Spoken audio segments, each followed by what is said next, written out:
ആരൊക്കെ കൂടെയുണ്ടെങ്കിലും ആരുമില്ലാത്തവരായി അനാഥത്വം പേര് ജീവിക്കുന്ന ഒരുപാട് പേർ ഇന്നും നമുക്ക് ചുറ്റുമുണ്ട്. അത്തരം നോവുന്ന കാഴ്ചയിൽ നിന്ന് ഉടലെടുത്ത ഒരു കവിതയാണ് ഞാനിന്ന് നിങ്ങൾക്ക് വേണ്ടി വായിക്കുന്നത്. എൻ്റെ തന്നെ കവിതയാണ്.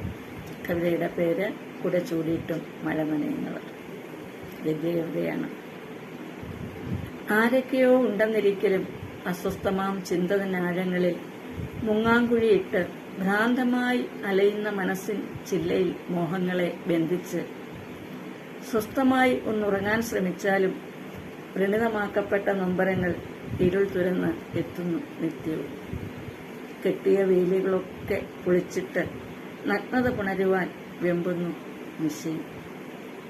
സുസ്മേരം പൊഴിക്കുന്ന പതനങ്ങൾക്കപ്പുറം കാണാത്ത ഒരുപാട് കണ്ണീർ പാടങ്ങൾ. സുരപാനം അമൃതായി മാറ്റിയ നരനോടൊത്ത് ഈണു വസിക്കുന്ന അനേകം നാരിമാർ.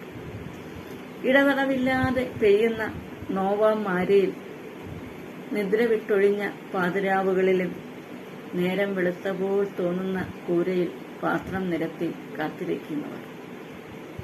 കെട്ടുറപ്പില്ലാത്ത ജീവിത വീതികൾ കെട്ടുകാഴ്ചയായി മാറുന്ന പാവങ്ങൾ. ഇവർ കുട ചൂടിയിട്ടും മഴ നനയുന്നവർ.